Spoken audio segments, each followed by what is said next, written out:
ఈ కన్ను దేహంలో చాలా ప్రాముఖ్యమైనది. కన్ను దేహంలో చాలా ప్రాముఖ్యమైనది. మా ఊరున్నాడు ఓడికి ఎటు పెడతాడు చూస్తుంటాడు. ఎందుకు అలా చూస్తావు అటు ఇటు అంటే ఏమైంది నాకు అంటా ఉంటాడు. ఒక దేహాన్నంతా నాశనం చేసేది ఒక కన్నే. ఈ కంటి చూపు వల్ల ఎన్నో జీవితాలు నాశనం అయిపోయి ఉన్నాయి. బైబిల్ గ్రంథాలు కూడా ఉంది. సంసోను చూపు ఢిల్లీలో నిలబడింది. సంసోను చూపు ఢిల్లీలో నిలబడింది.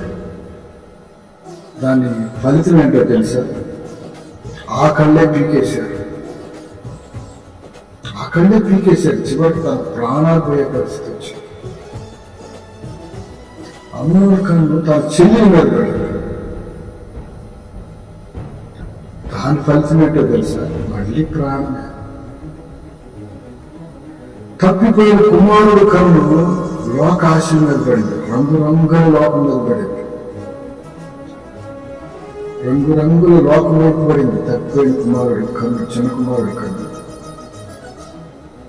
చిన్న కుమారుడి కన్ను రంగురంగుల లోకం మీద పడిపోయింది. లోకంలో ఏదో చూడాలనుకున్నాడు. వెళ్ళిన తర్వాత తెలిసింది ఇక్కడ ఏం లేదు. దాని ఫలితం ఏంటో తెలుసా? పందులు తినే పుట్టు తినాల్సిన పరిస్థితి వచ్చింది. చివరికి ఆ పొట్టు కూడా దొరకలేదు. పందులు దొరుకుతుంది కానీ ఈ చిన్న కుమారుడికి ఆ పొట్టు కూడా దొరకలేదు. గేహాజీ కన్ను ధనం మీద పడింది. గేహాజీ కన్ను ధనం మీద పడింది, డబ్బు మీద పడింది. ఫలితం ఏంటో తెలుసా? కుష్టివ్యాధి వచ్చింది. చూసారు? ఈ కన్ను పడటం వల్ల వచ్చే నష్టాలు ఎన్నో చూసారు. యోధా కన్ను యేసు ప్రభువులో శిష్యుడైన యోధా కన్ను కూడా డబ్బు మీద పడింది. డబ్బు మీద వ్యామోహం. యేసయ్యతో ఉంటా, యేసయ్యతో బ్రతుకుతా కూడా ఆయన మనసు యేసయ్య మీద లేదు. యేసయ్య పక్కన తిరుగుతున్నాడు కానీ యేసయ్య మీద లేదు. ఈ కంటి చూపు వల్ల అనేక కుటుంబాలు కాలిపోయినవి కూడా ఉన్నాయి.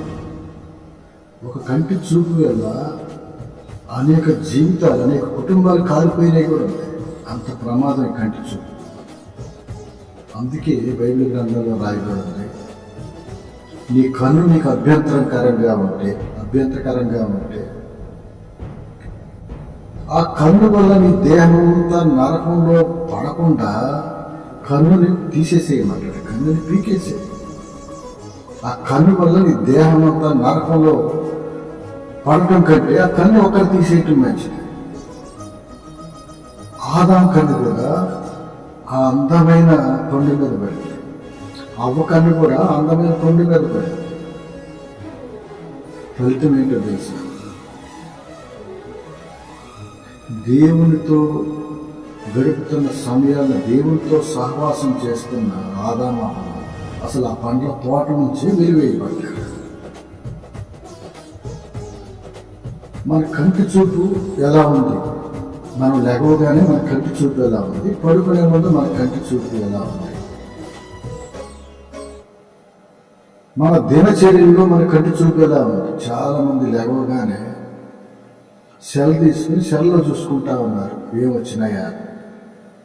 వాక్యాన్ని కూడా ఎవరు చూడట్లేదు. లేవగానే సెల్ తీసుకుంటున్నారు. పక్కనే కళ్ళు తెరవకుండే చేతితో తడుముకుంటున్నారు సెల్ ఫోన్. నిద్రపోయే సమయానికి కూడా సెల్ ఫోన్ చేతిలో పట్టుకుని నిద్రపోతూ ఉన్నారు. కొంతమంది సేవకులు కూడా నిద్రపోతా ఫోటోలు పెట్టి ఇది ఎలా ఉంది ఫ్రెండ్స్ అని పెడుతున్నారు. సేవకులు నిద్రపోయేటప్పుడు ఎలా ఉంటుంది దరిద్రంగా.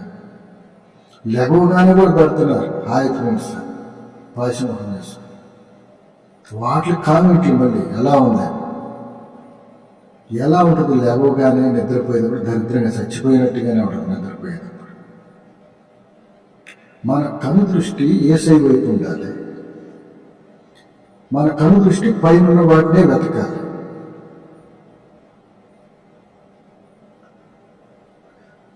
మనం పరలోకానికి వెళ్ళాలన్నా నరకంలోకి వెళ్ళాలన్నా మన కన్ను చాలా ప్రాముఖ్యమైనది. మన కన్ను పరిశుద్ధమైన చూస్తే పరలోకానికి వెళ్తాం. మన కన్ను శాపగ్రస్తమైన చూస్తే నరకానికి వెళ్తాం. మన కన్నుని కాపాడుకోవటం మన బాధ్యత.